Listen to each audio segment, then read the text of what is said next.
भारत की आज़ादी की लड़ाई के वक्त से हम लोग फ़िलिस्तीन की आज़ादी की लड़ाई के साथ खड़े रहे हैं, लेकिन जालिम हुकूमतें हमेशा जालिम को पसंद करती हैं, तानाशाह हमेशा तानाशाह को पसंद करता है। तो जो यहाँ पर मोदी सरकार है वो हिंदुस्तान की पॉलिसी के साथ नहीं है, वो देश की विदेश नीति के साथ नहीं है, बल्कि गरीब मज़दूरों को जब वो ख़ुद रोज़गार नहीं दे पाए तो उनको गोलियां खाने के लिए, उनको रोज़गार के नाम पर गोलियां खाने के लिए इज़राइल भेज दिया गया और उसके साथ साथ बम और रॉकेट और गोलियां भेजी जा रही हैं। ये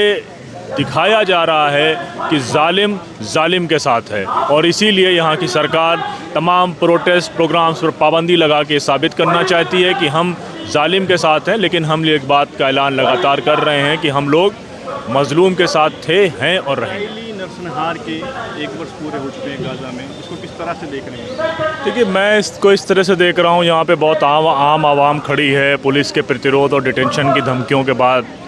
तो जिस तरीके से ताकतें और पूरी दुनिया की ताकतें एक साथ होकर इज़राइल की सरकार और जालिम हुकूमत के साथ है,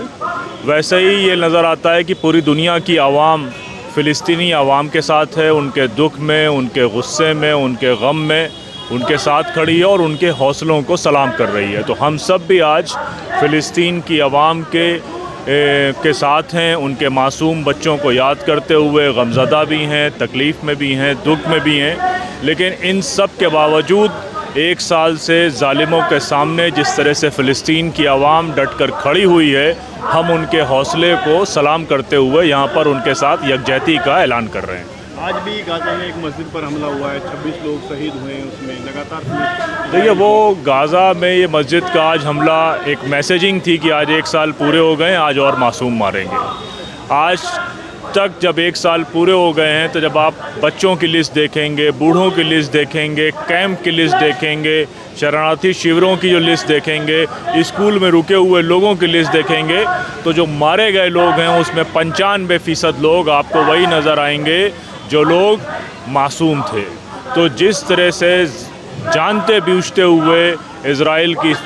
हुकूमत, नेतन्याहू की सरकार मज़लूमों और मासूमों को गोलियां मार रही है, बम मार रही है, बारूद डाल रही है, उससे ज़ाहिर होता है कि ये जंग नहीं है, ये नरसंहार है, प्रोग्राम है और उसमें सिर्फ निशाना मासूमों को बनाया जा रहा है। और इसी के ख़िलाफ़ हम लोग आज सड़कों पर हैं और पूरी दुनिया की आवाम आज इज़राइल के इस बुज़दिली के ख़िलाफ़, ये 1 साल जंग की निशानी नहीं है बल्कि ये निशानी इज़राइल की बुज़दिली के 1 साल है जो सोते हुए मासूम बच्चों पर बम गिराता है, उसके ख़िलाफ़ हम लोग आज यहाँ मौजूद हैं। जो इजराइल का नरसंहार था गाज़ा फ़िलिस्तीन से शुरू हुआ, अब लेबनान सीरिया तक पहुंच चुका है, लगातार बढ़ता जा रहा है।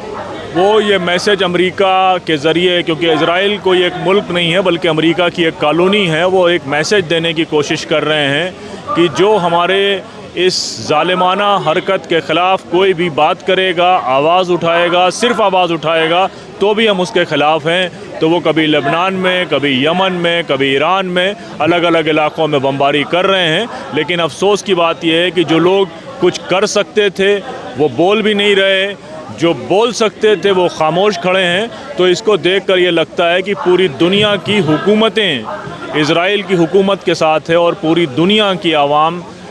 फ़िलिस्तीन की आवाम के साथ है। दिल्ली में प्रोटेस्ट कर रहे हैं, भारत सरकार लगातार इजराइल को हथियार सप्लाई कर रही है, इस पर आप क्या कहते हैं? देखिए, हमारी जो प्रोटेस्ट है वो हमारी लेजिटिमेसी और हमारे जो हिस्टोरिक रिलेशन है फ़िलिस्तीन के साथ उसके हिसाब से है। भारत की जो विदेश मंत्रालय की नीति है वो फ़िलिस्तीन के साथ है। भारत की आज़ादी की लड़ाई के वक्त से हम लोग फ़िलिस्तीन की आज़ादी की लड़ाई के साथ खड़े रहे हैं, लेकिन जालिम हुकूमतें हमेशा जालिम को पसंद करती हैं, तानाशाह हमेशा तानाशाह को पसंद करता है। तो जो यहाँ पर मोदी सरकार है वो हिंदुस्तान की पॉलिसी के साथ नहीं है, वो देश की विदेश नीति के साथ नहीं है, बल्कि गरीब मज़दूरों को जब वो ख़ुद रोज़गार नहीं दे पाए तो उनको गोलियां खाने के लिए, उनको रोज़गार के नाम पर गोलियां खाने के लिए इज़राइल भेज दिया गया और उसके साथ साथ बम और रॉकेट और गोलियां भेजी जा रही हैं। ये दिखाया जा रहा है कि जालिम जालिम के साथ है और इसीलिए यहाँ की सरकार तमाम प्रोटेस्ट प्रोग्राम्स पर पाबंदी लगा के साबित करना चाहती है कि हम जालिम के साथ हैं, लेकिन हम एक बात का ऐलान लगातार कर रहे हैं कि हम लोग मज़लूम के साथ थे, हैं और रहेंगे।